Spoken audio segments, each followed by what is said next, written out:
Welcome, everyone. We are so glad to have you join us at Speaking Volumes.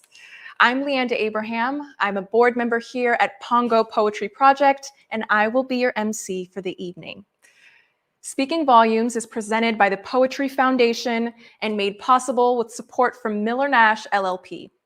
We're grateful to both for their generous contributions. Now, before we get started, we want to acknowledge that we gather on land that was stolen from the Duwamish and Coast Salish peoples, who continue to be true stewards of this land. We acknowledge the sacrifices of Indigenous Africans whose stolen labor was used to work this land, and we honor their descendants' struggle for reparations. And we acknowledge immigrant communities whose contributions continue to deepen and diversify the cultural fabric of the nation that occupies this land. So, settle in, grab yourself a drink or two, and get ready for a wonderful evening. Our mission is to engage youth in writing poetry to inspire healing and growth. Pongo is growing. We're growing because we know that untreated childhood trauma is a pressing need. We're growing because Pongo has a 26-year track record of inspiring healing in youth through poetry writing. Pongo is growing by creating an accreditation program. That program will empower educators and youth program leaders across the country with the tools to create poetry writing programs based on our successful model. Put simply, the donations you make tonight will connect our therapeutic poetry programming with vulnerable youth across the country in need of healing. And there are a few ways to give. First, using your phone, you can text Pongo to 801-801 and follow the instructions. Or from your computer, you can click on the link in the YouTube description to make a gift on our donation page. Alternatively, you can check your email for a link to give as well. And with that, it is my honor to introduce our guest of honor, Danusha Ramirez. Danusha is the former poet laureate of Santa Cruz County, an award-winning poet and longtime writing teacher, generously sharing her expertise with up-and-coming writers. Her first book, The Moons of August, won the Autumn House Press Poetry Prize in 2013, and Danusha was awarded the 2020 Lucille Clifton Legacy Award. Her work has appeared in the New York Times, the American Poetry Review, and the Best American Poetry Review. An apt placement, as she is one of the most talented poets we know. We are so fortunate to have her here to kick off our virtual reception with a reading. So please give a warm virtual welcome to Danusha Ramirez. Hello, and thank you so much, Leanda, for that beautiful opening and for welcoming me. It's so good to be here in support of Pongo, which does such important work. And especially now, when we're becoming more and more aware as a culture of how trauma affects us for generations. And some of the traumas that Leanda just mentioned go back a long ways and still have a strong influence on us as we grow up. And Pongo does so much to help young people have a voice and to voice the feelings that are coming up. And that's one of the most powerful ways that we can address our trauma, is just to be able to speak it and to be heard. So thank you everyone for listening right now. And I also hope that you will check out the work of these beautiful young Pongo poets. Oh, the light is so strong, it's hard to see this, but I've been enjoying the story of my heart and the beautiful poems there. So I will start us in with a poem I like to read to just invoke at the beginning of a reading to remind me of the power of the heart. So it's my own medicine. I read to myself and others. The heart is not a pocket, a thing that can be turned inside out by anybody's hand, not a place for pebbles or loose change, not to carry old receipts. It does not tear at the seam. It does not have a seam. It cannot be torn. a thing I like to remind myself of again and again. The heart cannot be torn, even though sometimes it feels like it is. I thought I'd read a poem called Lava because of a story my neighbor told me about not running when she saw a mountain lion on our bridge. And I thought, that's such a curious thing, how sometimes we don't run from danger when it's right there. And it made me think. So I wrote this poem, Lava. Once 2 women hiked a volcano, stood on the lip and watched the fire move in the crater's mouth. Neither spoke, not even when the ground began to shake, and they felt the rumble through their souls and up their legs. They just stood there, eyes fixed. Later, both admitted the truth. Each fought an urge to leap. What is it we would give our lives for? A mountain, a fire, a view from the cliff. Every year on the coast where I live, tourists die amazed by the Monterey Bay, swept from the shelf of rock overlooking the waves. And farther north, some people try to get so close to grizzly bears, they end up taking their stories with them into the darkness of the animal itself, surrendering to its life of fur and forage to lumber through the woods at night, becoming at last a gorgeous, insatiable beast. Isn't that what we want? I think that's what we want. I don't know. But really, I've been thinking a lot lately about the things that break us or that we're afraid will break us are often the things that are the most rich in our life experience. And that poem also related to a dream my husband had, that he was devoured by a bear. And then when he just let go, he realized it was a kind of ecstasy. And so sometimes when we let go into those fears, something else takes over that's sort of marvelous. So that's behind that poem too. I also wanted to read one about what it's dedicated to, I should say, dedicated to my friend Christopher. It's about food and the things we eat, but it's also about how we face death. And somehow all of that wanted to come together in this poem, Edible. We want it all. Potatoes pulled up from under their poison foliage. The artichoke's heart scraped clean.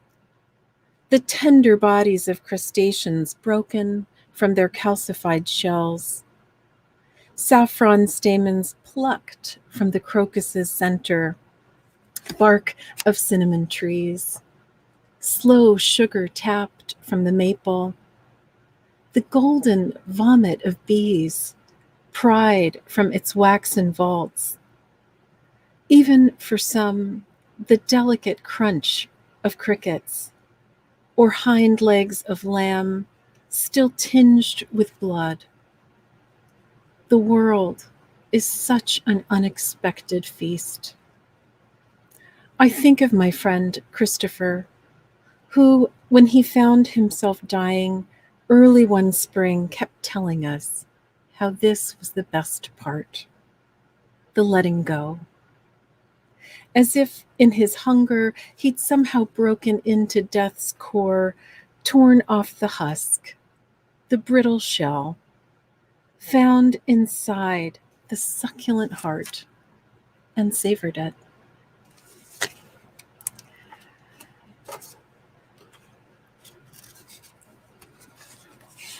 And the next, how am I for time? I think I'm looking at my little calendar of things. Okay.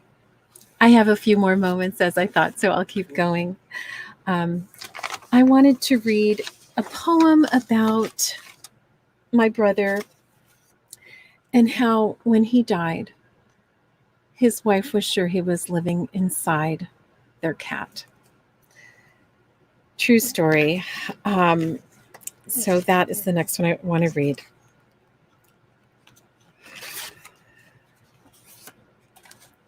After my brother died, his wife was sure he was living inside their cat, Rocky. He's in there, she'd say, staring into those blank yellow eyes. Ismail, Ismail, can you hear me? She'd tell anyone who came by how the cat would slip into their bed, put a paw on her cheek, and just look at her. Or other times crawl under the covers, turning his furred back to her chest. My brother had picked out the cat when it was just a kitten, brought it home for his kids, and there it was, still roaming the hallways he would never set foot in again. He'd miss driving them to school, making them pancakes, reading them to sleep at night. So even though he took himself out of their lives with a single bullet aimed at his heart, I see now that if he could, he'd find a way back to those he loved, not as a ghost, but to walk again among them, almost silently, on his tender paws.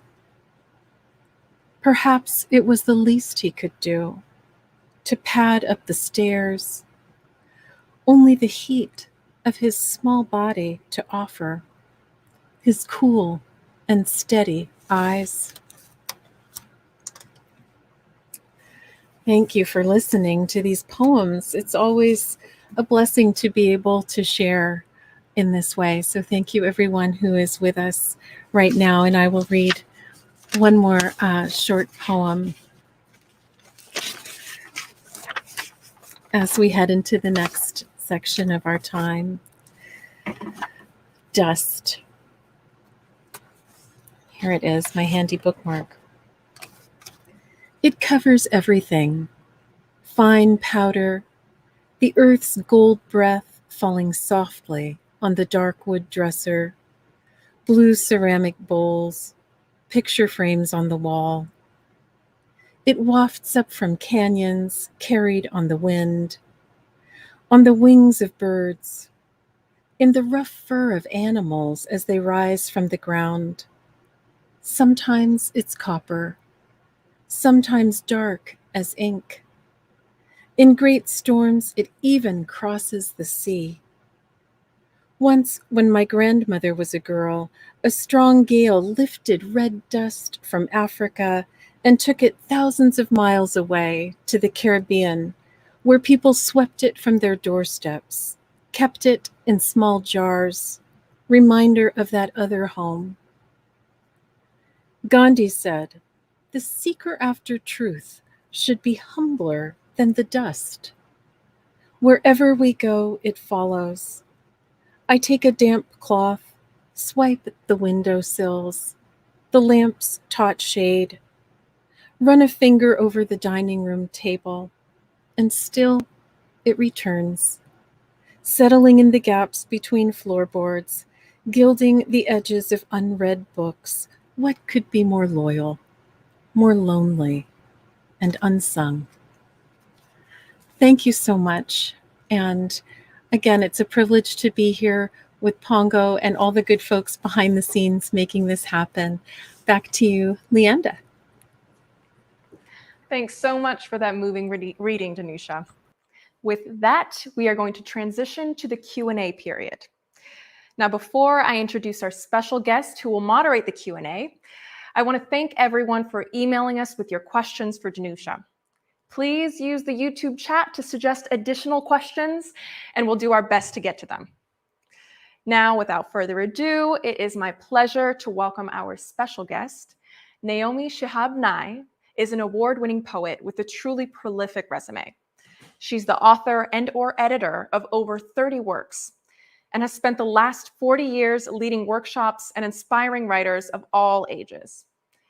As Young People's Poet Laureate, Naomi works to bring poetry to underserved communities around the country by promoting poetry to children, families, and librarians.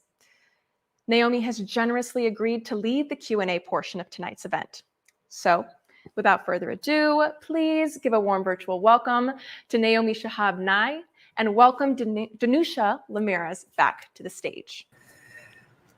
Thank you so much, Leanda. And Danusha, thank you for those beautiful poems. You know, I love your work so much, as I love the work of Pongo Poetry Project. And I thank you for giving your poems tonight with such grace to everyone. I hope you have a chance to read the love that has been heading toward you in the chat. Could you tell us something about how poetry found you, or you found poetry? Oh, how does it find us, Naomi? It seeks us out, doesn't it? It seeks us out. And I think the thing that probably strikes me most, or struck me, was hearing my grandfather talk to his poet friends in their beautiful lilting Caribbean accents, walking along the beach. And I just thought, I don't know what they're talking about. I was too young to even understand it.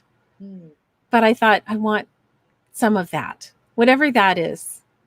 It seems so beautiful. It entered your body, carried it yourself. Were you a painter first? I was for a while. I think like you growing up, I was that kid that wrote poems. I wasn't submitting them at age 8, which I have to say Naomi was. So take courage out there, young poets, and go for it. But I told my mother when I was 8, I'm going to be a writer. I just took a very curly, path there that involved painting for a while. Many people are so moved by how you use levity, humor, this gentle touch when you're discussing instances of tragedy or great sorrow. Your poems Dressing for Burial and The Cat are good examples of this. The poems of Pongo youth writers are similar. They often discuss seemingly conflicting emotions in the same poems. Could you talk about how you navigate between these seemingly disparate ends of the spectrum? Yeah.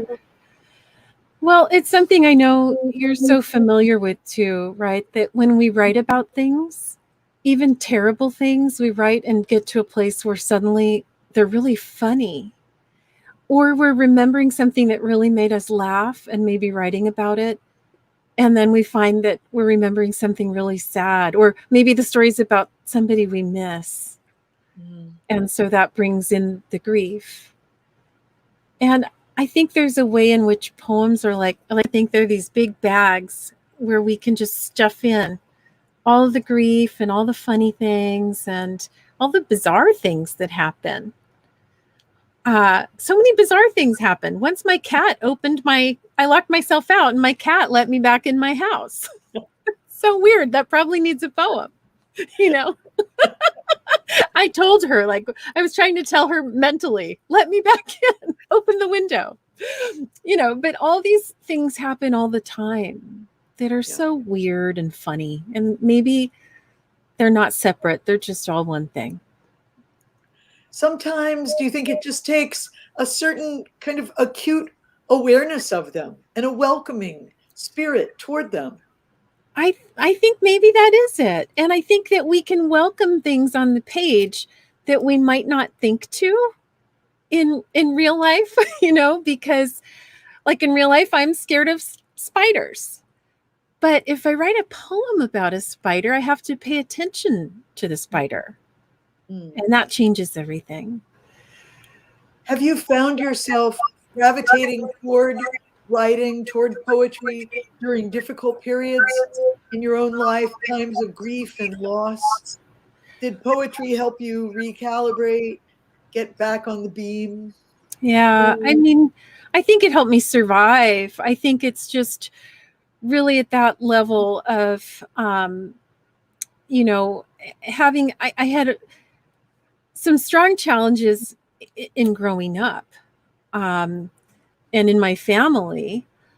There were times I didn't feel safe. So I had intense challenges there. And then growing up, having the losses that we have, you know, like that poem I read about my brother's death by suicide. I went through things that were so hard. What do you do? And I don't know what people do who don't write poems. Yeah. What do they do? It's so You true. know? It's so true because we see that poetry helps us with the healing process, right? I mean, if Yeah.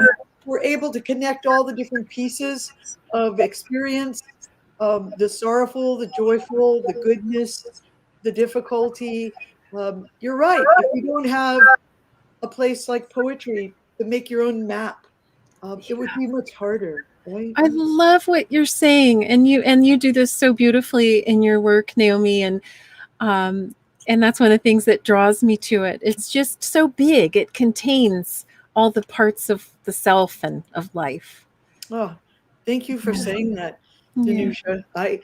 You know that I feel so moved when I hear your poems. I feel the feeling that we have sometimes after we've gone through suffering, and then suddenly some light breaks through again, or some clarity comes back to us. And I do think that that is very parallel to what the young writers in the Pongo Poetry Project are experiencing all the time.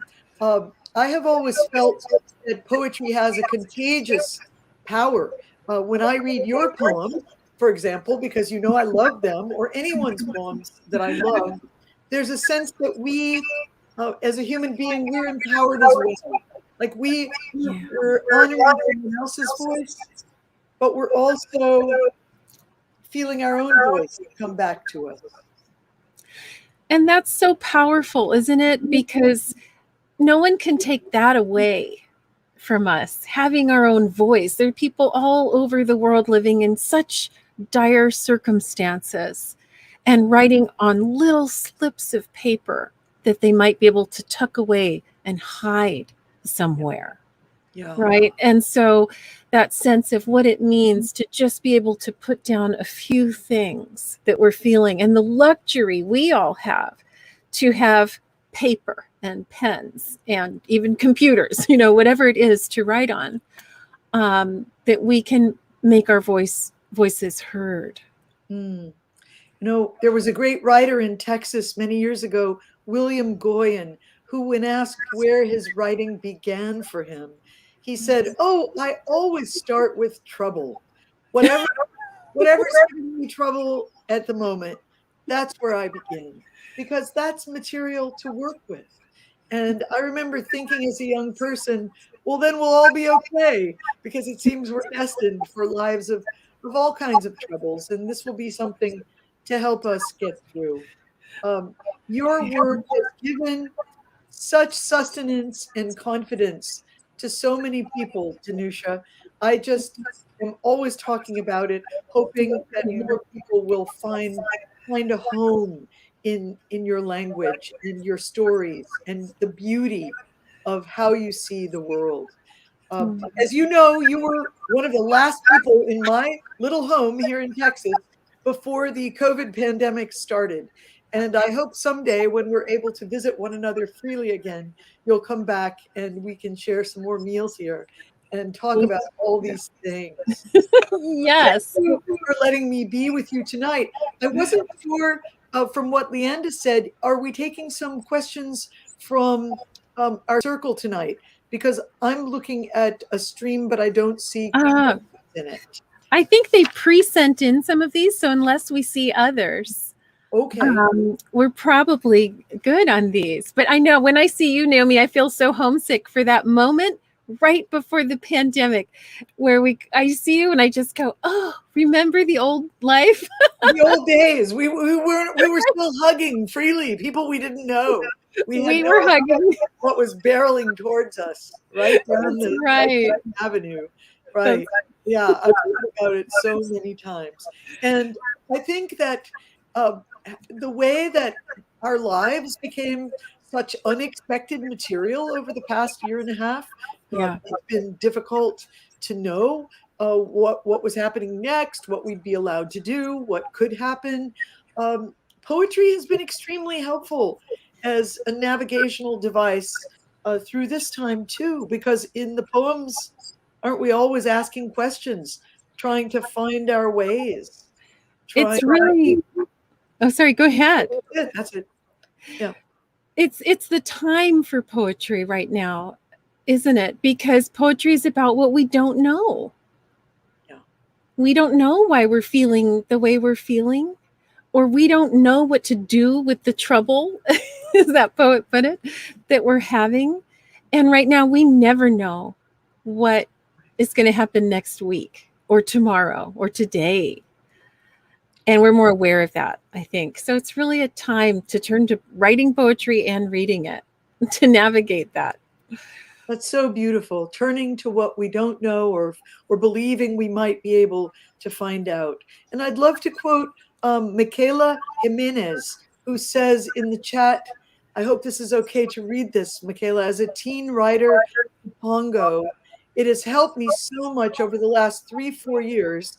Writing has helped communicate whatever I couldn't say verbally. And I think that's been true for all of us. That's such a wise thing.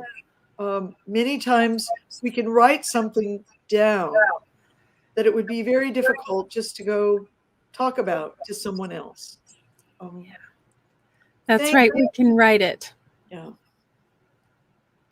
Thank you for the joy and the encouragement you give to so many people.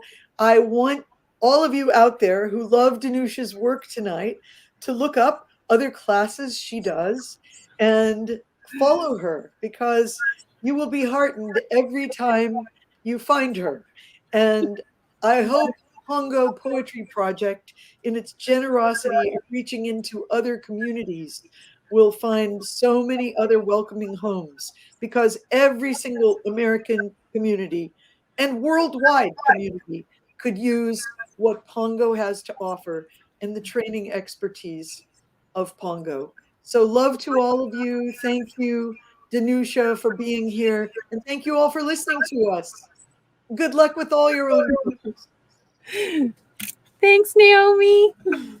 Bye. Bye. Thanks so much, Danusha, for such thoughtful responses, to Naomi for your skillful moderation, and to both of you for such an illuminating discussion. And to our audience members, I want to thank you for the engaging questions you shared. That was the perfect way to kick off our evening, but we are not done yet. Next up is our virtual celebration. And joining our virtual celebration is incredibly easy. No extra work on your part. Just stay on this stream and wait for the next event to begin in just a couple of minutes. The music will stop when the show begins, so you'll know exactly when we'll be back. Take this opportunity to stretch your legs, refresh your drinks, and get ready for the festivities. Thanks again for joining our virtual reception and Q&A. I'll see you again after a short break.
Welcome, everyone. We are so glad to have you with us at Speaking Volumes.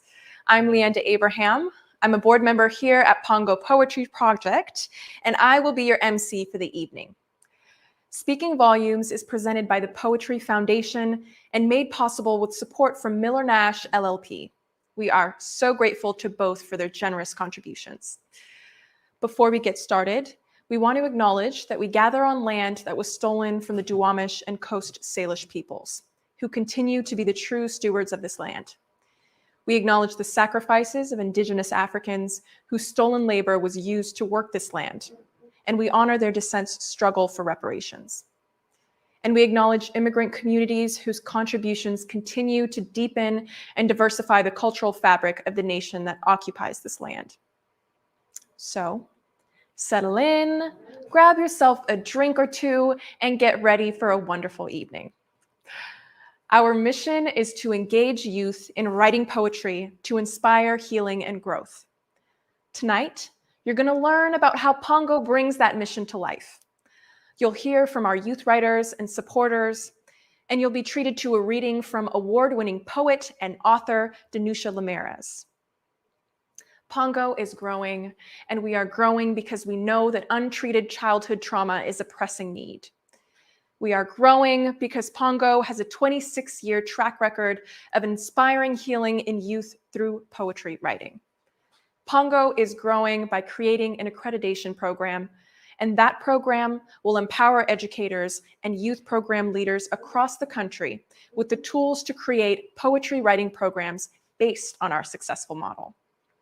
Put simply, the donations you make tonight will connect our therapeutic poetry programming with vulnerable youth across the country in need of healing. There are a few ways to give. First, using your phone, you can text Pongo to 801-801 and follow the instructions. Or if you're on your computer, you can click the link in the YouTube description to make a gift on our donation page. Alternatively, you can check your email for a link to give as well. I am so excited to be here tonight to deepen your connection to Pongo's work and mission. I want to take this moment to thank the table captains who have championed Pongo and Speaking Volumes to their friends, family, and colleagues. Bree Brinson, Robert Kumbow, Barbara Green, Karen Hirsch, Elizabeth Jordan, Ashley Mereld, Sean McMichael, Becky and Joseph Sherman, Mick and Susan Stork, Ann Teplick, Doug Thorpe, and of course, Pongo's founder and longtime leader, Richard Gold.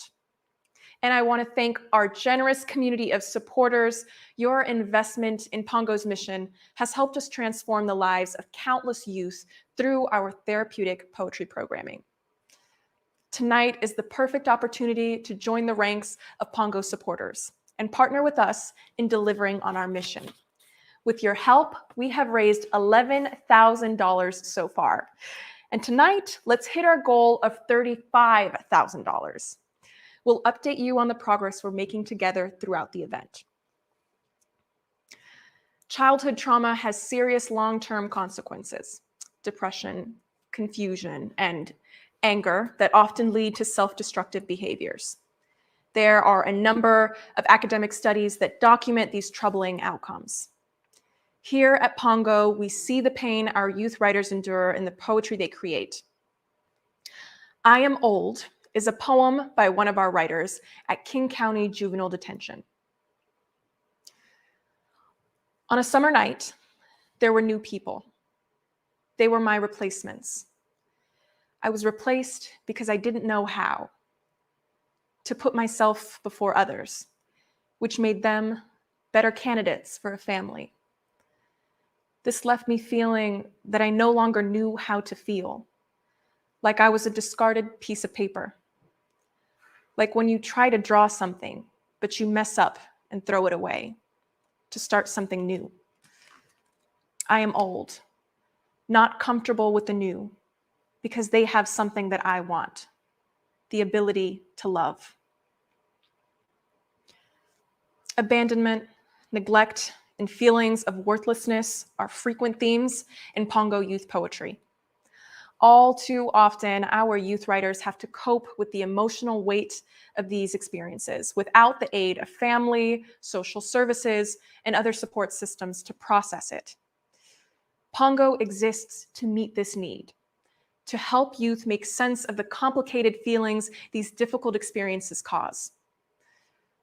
Our work is made possible by a diverse community of supporters, artists, community leaders, mental health professionals, and so many more, all of whom are drawn to support Pongo for unique and equally compelling reasons. In the following video, you'll hear from a cross-section of those supporters as they share what connects them to Pongo's mission and work.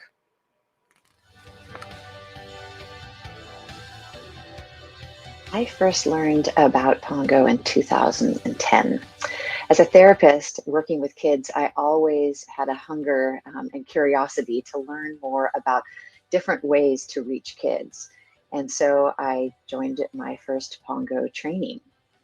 And in that training, I learned how to help kids to write from the heart, to talk about what was going on with them and what had gone on with them, and to kind of like bring the outside, the inside out, and be able to express that which might be difficult to express. And I worked in juvenile court in King County from 2011 until my retirement, until 2019.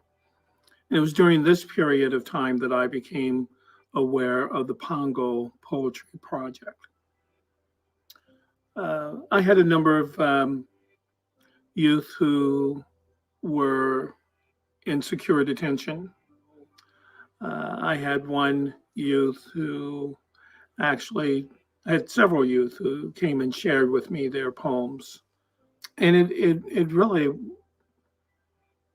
was a process where they were able to share kind of in an unrestricted fashion what was going on inside their heads and hearts. I came to know about Pongo through my work as a guest teacher in King County Juvenile Detention. I had seen young people and mentors conferring and learned that they were writing poetry and discussing it together, which I found a lovely surprise. I was drawn to Pongo in part because I know how poetry can be powerful and engage even the most reluctant writers, but also because I love poetry myself. Some poems require honesty and real courage, like the ones the young people have written in detention this year. After I learned about Pongo, I taught it to master's and doctoral students in psychology at the university. But what I really wanted to do was get into detention and work with groups of kids myself with a team. So in 2017, I finally had the opportunity to do so. Each week, a group of us went in and worked with the kids individually to help them to write poetry. And it was an extraordinary experience to work with teens that were so vulnerable and courageous, and most of whom had suffered really deep trauma, and to give them a space to be able to express themselves in ways that they never would have thought possible. As a therapist, it was extraordinary to me. It's hard to get anybody to talk about trauma. It's scary and painful. And yet these kids felt liberated after they were able to express some of the scariest stuff that had been inside them. And I became an enormous fan of Pongo Poetry Project. And over the years, attended many of their events where they would give awards, and they would actually offer readings. The youth would often read other people's works, not their own. And I loved it because it kind of unveiled trauma that the person was suffering, and gave them a place to vent and be heard. And in the course of it, clearly there was healing that was occurring. And that was something that didn't occur in many places in our juvenile legal processing systems, whether it be civil or criminal. You just don't find a lot of healing in heart. And Pongo gave that, not only to the young people, but to the observers of it, because we were all touched by their process and touched by the vulnerability that was shown. I recently wrote a poem of my own to honor my dearest, oldest friend who is losing her battle with Alzheimer's. The poem I wrote about her helped me process the unbelievable reality that the person I've known for so long is alive, but is no longer there anymore. And so Pongo offers an opportunity to young people to help make meaning in their lives. It builds a trusting environment and an opportunity for meaningful sharing. When students' poems are published in the books that Pongo creates, it shows the writers that their words matter and that they matter. One of the things I love about Pongo is a focus on what a person can do, when so much of life can be about mistakes or what you can't do.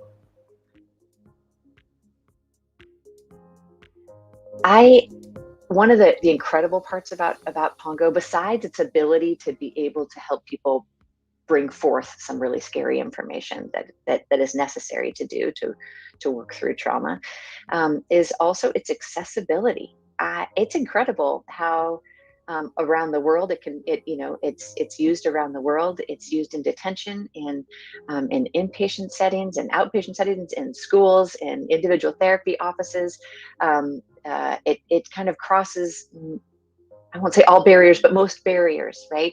It's very accessible to people, and for that, I think it's an extraordinary tool to be able to help people to express themselves, which is incredibly empowering for most of us. I love Pongo for all that it offers the world, and that it allows for people to be able to touch deep inside into places and express themselves. And I'm so grateful that I have been able to be a part of the team. Well, Pongo is a healing presence in the lives of many young people who are hurting. And there are a lot of young people who are hurting. We need more safe spaces for young people. We need more mentors building relationships of trust. We need to learn how to listen to our youth without judgment, and opportunities for them to experience success. We need to support the self-esteem of all of our young people and to help them find meaning in their lives. And this is what Pongo does so well. As you just saw, our community of supporters have a wide range of motivations for supporting our work. What unites them is a belief in Pongo's mission and the impact we've had on youth. So how do we bring our mission to life? Our program is founded on the Pongo method, a trauma-informed technique for teaching poetry. We created the Pongo method with academics and mental health professionals and have honed it over the years based on our experiences working with youth. It's the basis for our program, where we work with youth who have lived through trauma to write personal, heartfelt poetry about their experiences. We have a wealth of data that speaks to the effectiveness of our work, but they don't compare to the words of our youth writers that make our impact clear. One of those writers is Colby, who we worked with at the Child Study and Treatment Center in Lakewood. The center is Washington's only inpatient mental health facility for children and teens. Colby was 12 when he wrote poetry with Pongo. His poem, Shattered, is a perfect example of the power of Pongo poetry writing. When my uncle passed away, it was like having a glass and dropping it. Just like how the glass shatters everywhere on the floor, that's what my feelings felt like, shattered and broken. But every day he helps guide me and watches over me. Every night I can still see his face, that brilliant smile with the eyes that twinkle and tell me that everything's going to be okay. My dear uncle, you will always have a spot in my heart where I will never forget the things you taught me and the things you told me. Someday, Uncle, we will see and be with each other again. We reconnected with Colby as an adult and asked him what he took from his Pongo writing experience. Colby encouraged us to share his Pongo journey with all of you tonight. He said that it directed my emotions in a peaceful and healing way, a method he never would have found without Pongo. Almost a decade after his Pongo experience, Colby says that the biggest thing he took away from Pongo was that discovering who I am was more than enough to face my obstacles or anything that comes my way. Years after his writing experience, Colby described his time with Pongo as having lit a bomb inside of him, and that writing has been the biggest part of his life ever since, describing it as a hidden gift that Pongo unlocked. Pongo poetry writing is a tool that youth use to heal from past trauma. Our youth writers use it to imagine brighter futures. And years after Pongo, youth rely on Pongo poetry writing as an effective, enduring, and healthy coping mechanism. Colby is a testament to the impact of Pongo poetry writing. Your donations will fuel that very impact. Now, we have already raised, let's see, we have raised $13,000 so far, which means we are $22,000 away from our goal. With your support, we will cross the finish line. By giving today, you are partnering with Pongo in helping youth coping with trauma locally, nationally, and around the world discover their capacity for resilience. And there are a few ways to give.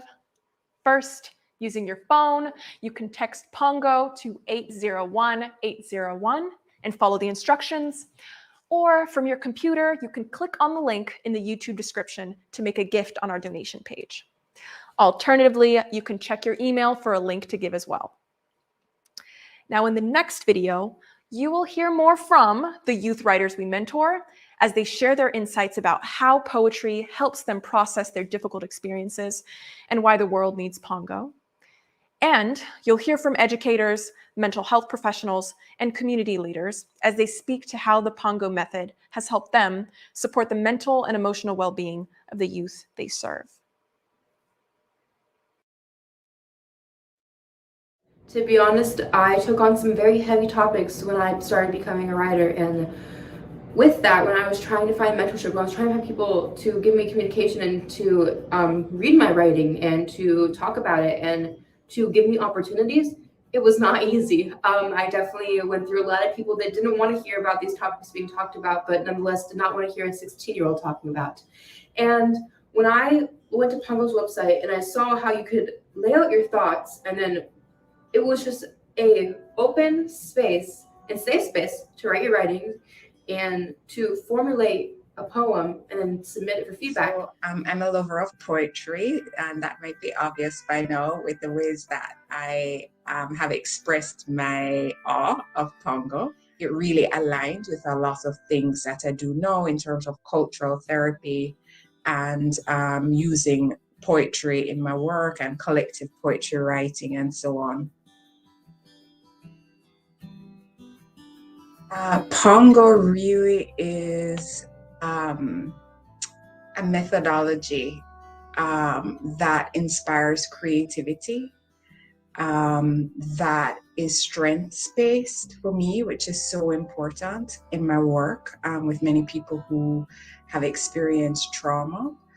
And it represents in many ways hope that we can touch resources deep within, and even from the trauma or what some people would consider ugliness that we have experienced, something beautiful can come forth.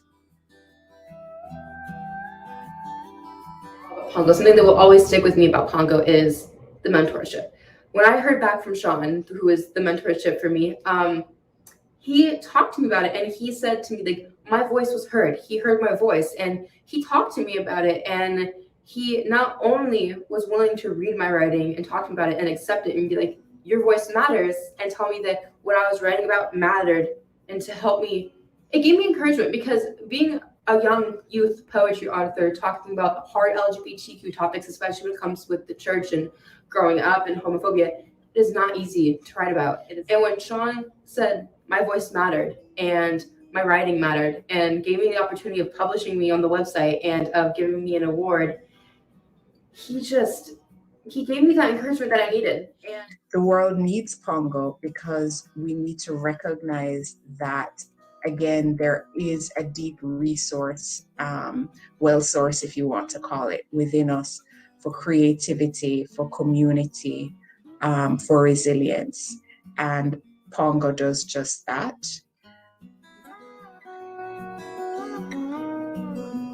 My experience with Pongo has been phenomenal. I've been writing for them for 3 to 4 years, and ever since, it's just been so great and really helpful to me in all aspects. Pongo helped me a lot growing up these last 4 years. If I had not Google searched free poetry websites my freshman year, I honestly do not think I would be here right now.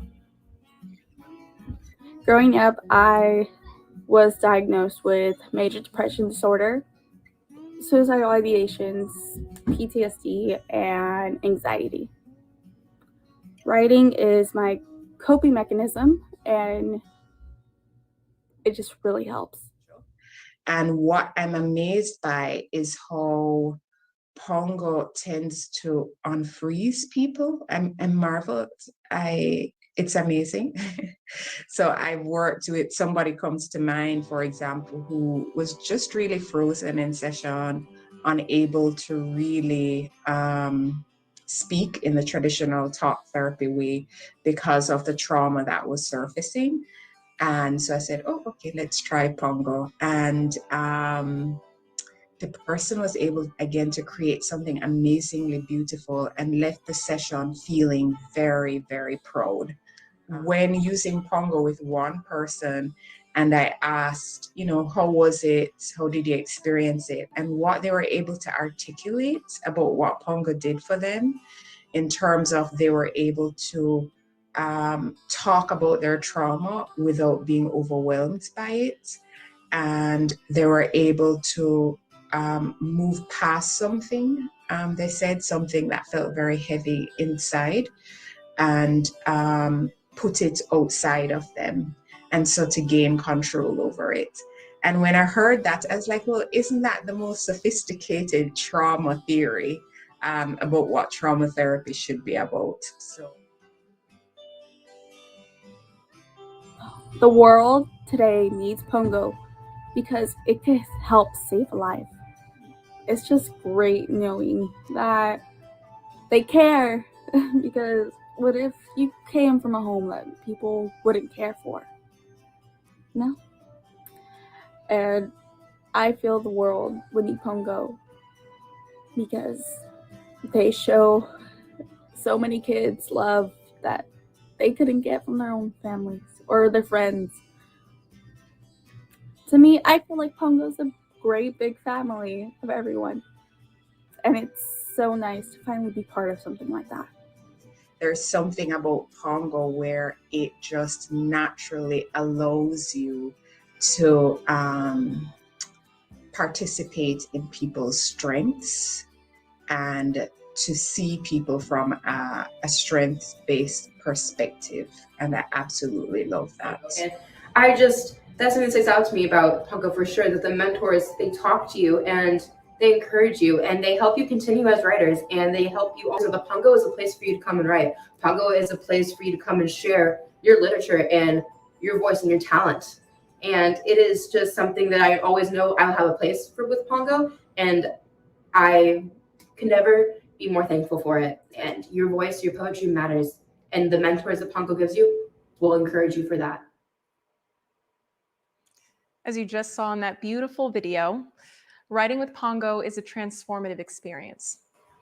Our youth writers use the power of poetry writing to process the most difficult experiences. Our Pongo mentors make that process possible. Mentors lead our workshops, working with youth on a weekly basis to write poetry about their difficult experiences, their fears, and their hopes.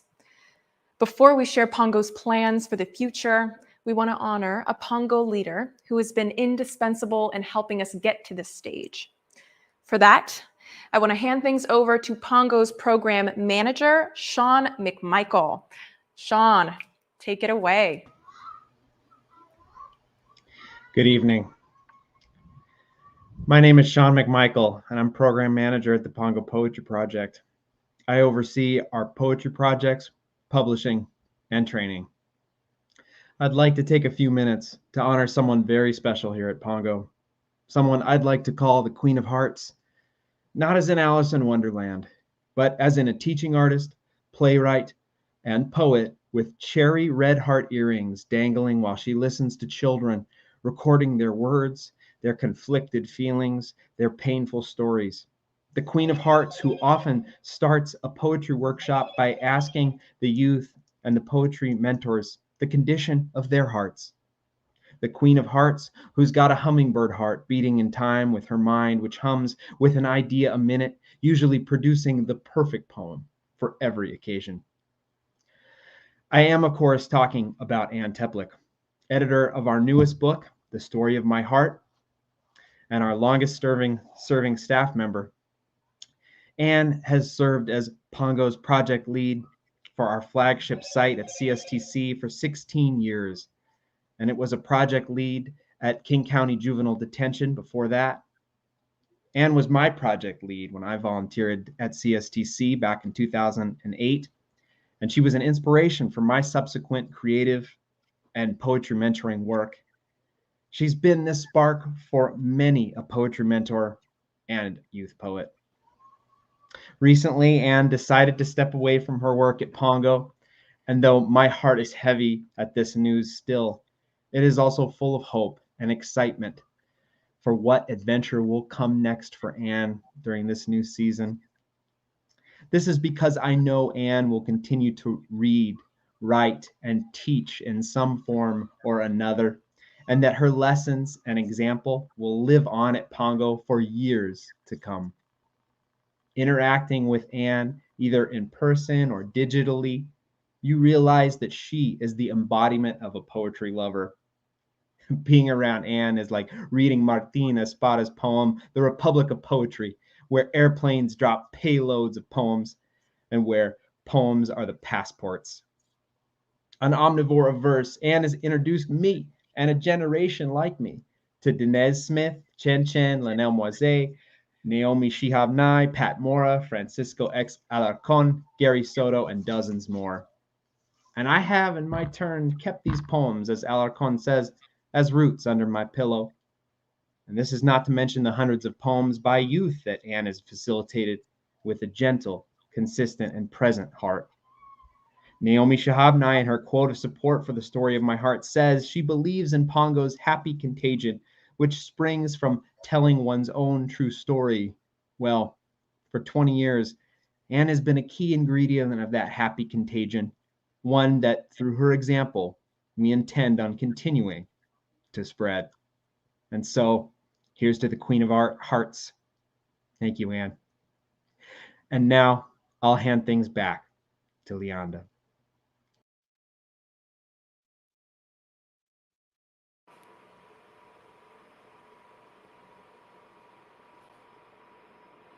Thank you for that wonderful tribute, Sean.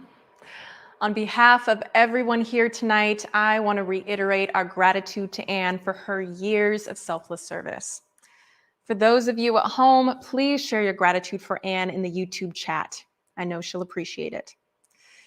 Ann, along with so many Pongo mentors over the years, you have fueled the success of our poetry writing workshops. Based on the success we've had in writing poetry with youth, we share the Pongo method by offering trainings on our approach. Our goal is to spur the creation of Pongo-inspired projects, which are poetry writing projects that support youth locally, nationally, and around the world. And we've already seen that work bear fruit. Counselors, therapists, educators, and others successfully adopting the Pongo method and creating writing programs that support youth who've experienced trauma. Our training has spurred the creation of 95 writing projects around the world. One such writing program was created at the Echo Glen Children's Center, a juvenile detention facility just outside of Seattle. James, a youth writer at Echo Glen, was particularly moved by his Pongo experience. In the course of Pongo poetry writing, James disclosed that he was sentenced to juvenile detention for inflicting bodily harm on someone. Through Pongo, James found an outlet for processing the harm he had caused, processing the violence he himself had been the victim of, and the sorrow he dealt with as a result. James shared that Pongo was the first time in his life that he'd ever discussed these tragic experiences and the feelings they inspired. Arlene, a longtime Pongo volunteer, put it best: Pongo creates safe spaces for youth to actively participate in writing their own stories, seeing their own humanity within their own, often painful yet beautiful lives. Pongo is growing so that youth across the country can experience the same self-discovery and insight that James did. Bridge to the Future is Pongo's plan to do that. Over the next 3 years, Pongo will grow our training program to a national level, partnering with academics, program providers, and community leaders to train them on our approach. Following their training, Pongo will accredit these community leaders in our methodology, so they in turn will create poetry writing programs based on our model. Accredited program leaders will receive ongoing support, consultation, and guidance on creating Pongo-inspired programs. And leaders will be connected with one another to build a community around trauma-informed poetry writing and share best practices on program delivery. Bridge to the Future builds on Pongo's successful track record of empowering educators and program providers with our evidence-based methodology.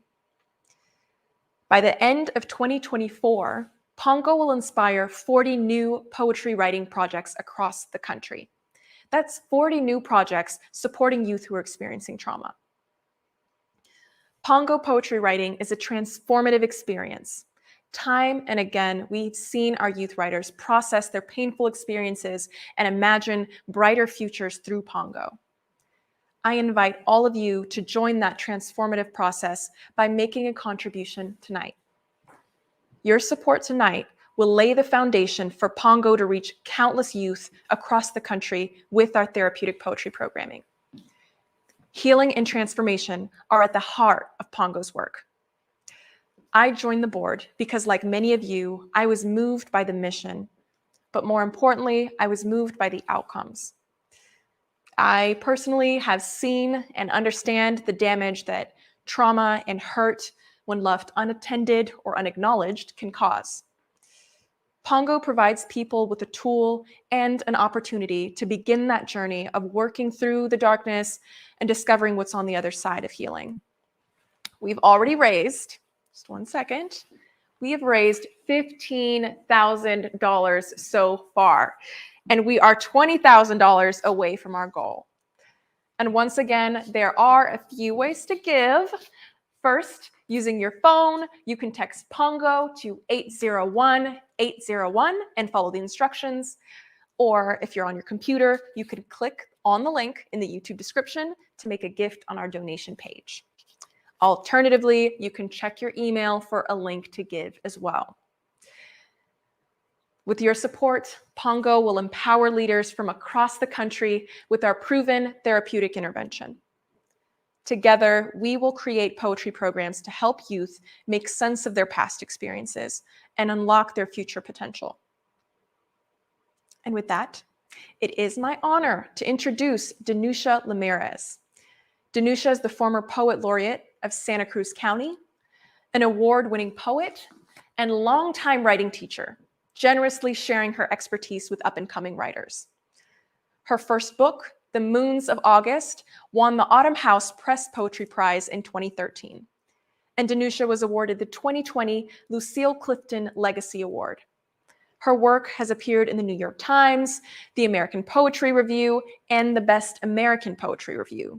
An apt placement, as she is one of the most talented poets we know. We are so fortunate to have her here, so please give a warm virtual welcome to Danusha Ramirez. Thank you so much, Leanda. And I was so moved getting to hear from the younger Pongo participants and from Michaela and Olivia's stories. I felt I could really relate to those experiences of being able to express things that seemed like they weren't safe to express. And I was lucky to have teachers who helped me, but how wonderful that Pongo is there for so many kids who are in this situation. Just really terribly important. And with that, I'll read you a few poems. And this one is called Service Station, and kind of starts out, poems start out about one thing and end up being about something else, but about something that the guy who worked at our local gas station used to say to my mother every single time we went and got gas, and we could never figure out why. So I wrote a poem about it. Service Station. "You're beautiful, sister. Eat more fruit," said the attendant every time my mother pulled into the 76 off Ashby Avenue. We never knew why. She didn't ask, and he didn't explain. My brother and I would look at each other sideways in the back seat, eyebrows raised, though Lord knows we'd lived in Berkeley long enough. He smiled when he said it, then wiped the windows and pumped the gas. I liked the little ritual. Always the same order of events, same lack of discussion. Could he sense something? Attuned to an absence of vitamin C? Or was it just a kind of flirting, a way of tossing her an apple, a peach?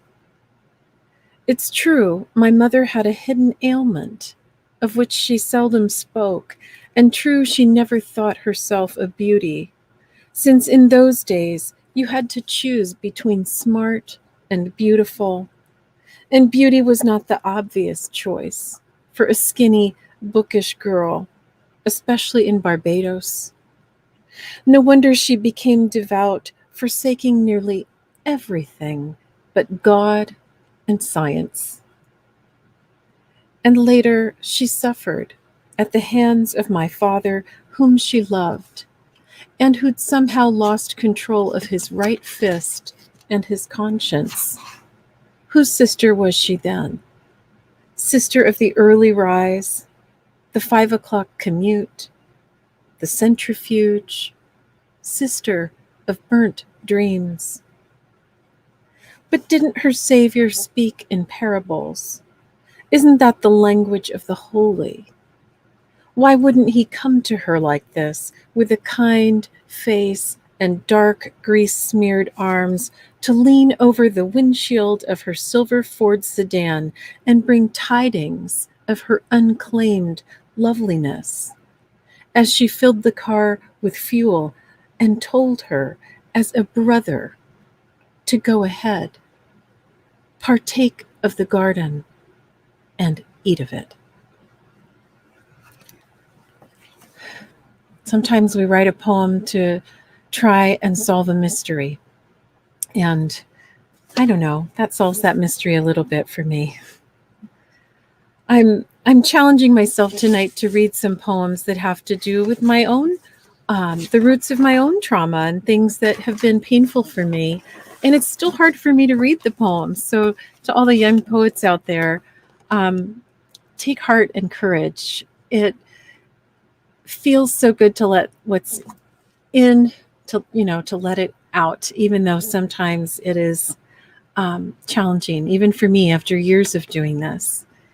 So anyway, I want to read this poem, Appointment, about when it's hard to go to the doctor. So that's what this is about. Appointment. I'm leaned back on the table, The nurse strapping a band around my bicep when she says, "So your son must be 13 by now." "No," I say, "he's dead," which isn't how I mean to say it.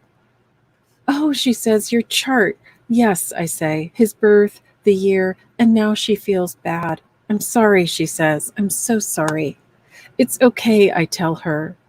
"But the reading is too high. The pressure. We'll try and do it again," she says. Again, again. The times I step back into the story. And in this story, my son is still living inside me. He's aquatic. I'm the fish bowl and he is the fish.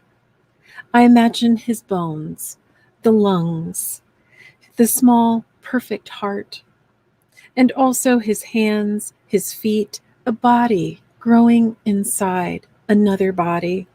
So precise. And then he's on the outside and it doesn't work. The air, gravity, I want to apologize. He can't breathe right. He keeps convulsing, the electric surge ticking his head to the left, his lip curled in disgust. But no, he looks more afraid, some terror coming towards him. Not blue, not blue, I tell myself. The times it happens, and he isn't. The doctor says the bad kind of blue is cobalt, Smurf blue. Dusky is not the worst kind. But how does she know on a baby this shade of brown? Does she? "I'm sorry, I'm so sorry," I tell him, in the hospital again. But he can't hear me because the sedative. And the new doctor is asking me, can a student insert a long needle in his spinal column? Would that be okay? I look out the window and there's plants, a garden. Our nurse comes in, says, "There's another garden on the roof. Just don't jump off." The story is a circle that repeats, around, the voices overlapping. He's in my arms again. My baby. My baby. I am singing to him. I kiss his cheek, his hair. And now he's not 13. He's not anything. The nurse has left and I'm alone. On the ceiling is a lake, a field of flowers. "Let's try this again," I say, to no one. "Can you see me? I'm still here. I'm lying on the table, looking up." Thank you all for taking this in. And I guess here I am walking the walk of what it is to let the things that are painful out into the air. And even though I'm crying a bit as I do it, there's a feeling of relief and in knowing that it's being held in a place of love. And I know that's what the students at Pongo feel. I can just imagine into what it's like to be able to voice things that you have not been able to voice. So I'm just sending you all a lot of love and appreciation who are teaching these classes, who are taking them. Just so in awe of all of you, So thank you. I'm going to read you a couple more things before we sign off. And so maybe I will turn the corner and read something a little hopeful, not because I think it's bad to read the other things, but because it's on my list of poems I want to read. I'm always reminding poets, don't worry that you're being depressing when you're writing about hard things. We want to hear about hard things because we all go through hard things. And so the world needs to hear that too. So just want to say that. But this is a poem I wrote from watching butterflies, monarch butterflies, just a profusion of monarch butterflies down in Big Sur. Monarch, butterfly, papillon, mariposa. Even the names for these winged beings flutter off the tongue, light as the papery, painted slips of silk that carry them across the continent. They drift down from the trees, dropping from the bare pink arms of eucalyptus to bob and float above the grass, above yucca plants, lifting their broad, spined leaves to the sky, above bull thistle, buttercup, sweet fennel, fireweed, milkweed, the bright flowers of brittlebush. How can anything so slight exist in the world? A world that made the tiger, the shark, made us. I like to watch up close as one uncurls its spiral straw, sucks nectar from a blossom, to see the fine black figure specked with spots, a polka-dotted dream, grown out of its several bodies, fatted, striped, larval, again and again, trading one form for the next as if it were that easy to be multiple, to slide out of one story into another. Oh, to live like that. Let go the past with its burdens, its old hungers. Drink the sweetness of the field, then rise filigreed into what must seem endless, possible air.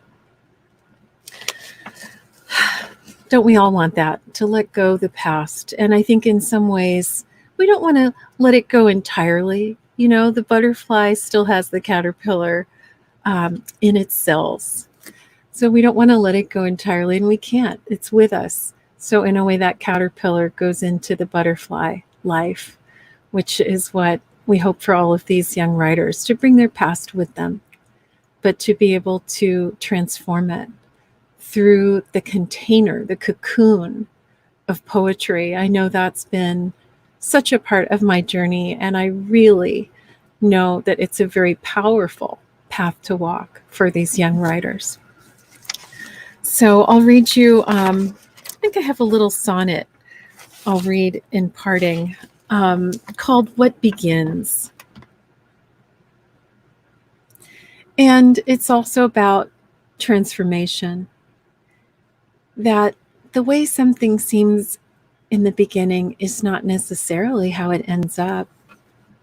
And that's true for all of us in our life journeys, that having a life journey that is very challenged. And I want to be candid because we do have young writers attending this. I was, as a young person, I was someone who had anxiety attacks, who dealt with a lot of depression, who had things I felt I just couldn't face. I didn't know how I was going to grow up into an adult because that anxiety was so prevalent for me and so intense a part of my experience. So anyway, this poem is dedicated to all the young writers at Pongo, just having an emotional night thinking of all of you. What begins? What begins in beauty ends in beauty. What begins in sorrow ends in sorrow. The seed once planted soon in full bloom. If grief, then grief. If anger, anger. They say the first week of any love affair reveals its end. Give me the child at 7, and so forth. And didn't the world begin with a bang? Hard to argue for another truth. But I have seen a heart worn thin take to small repairs, have watched a blue jay born wild eat out of a woman's hand. And didn't we begin as tadpoles, curled and gilled? I want to think the starting place is only one location on a curve that we can follow to another end, and then begin again.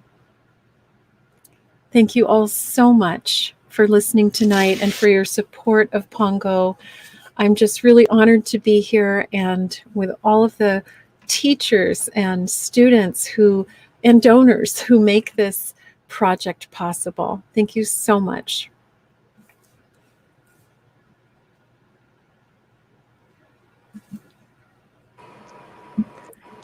Thank you for that beautiful reading and your kind words about Pongo, Danusha. Now, I'm sure all of you are wondering how you might join our work or learn more about what we do here at Pongo. First off, it is not too late to make a gift to Pongo. Once again, there are a few ways to give. Using your phone, you can text Pongo to 801-801 and follow the instructions. Or from your computer, you can click on the link in the YouTube description to make a gift on your donation page. Alternatively, you can check your email for a link to give as well. Secondly, there's an exciting opportunity coming up next month to join our virtual Pongo training. On Saturday, October 23rd at 10 a.m., we'll be hosting our fall training on the Pongo method. Now, by joining the training, you'll learn Pongo's foundational techniques to facilitate personal healing poetry in your classroom, therapeutic practice, or community space. Lastly, we encourage you to check out the Pongo bookstore on our website. Pongo has published 16 books of youth poetry in our history. Each volume documents the pain our youth writers endure, the conditions that give rise to it, and the resilience they discover through poetry writing. Use the links in our YouTube chat to register for our training and check out our bookstore. In true Pongo fashion, I want to close the night out with a poem. This piece, The Trick of Anger, comes from David, a Pongo youth writer at the Children and Family Justice Center. It's a perfect example of the insight and self-discovery that Pongo poetry writing inspires in the youth we serve. David has graciously agreed for us to share his insightful poem with you tonight. Anger is fire. Anger is not knowing how to think. Anger is only focused on one thing. Angry like when I lose at basketball. Angry because people lied to me, like when they said I wasn't going to get out in a year. Angry because I'm not being respected.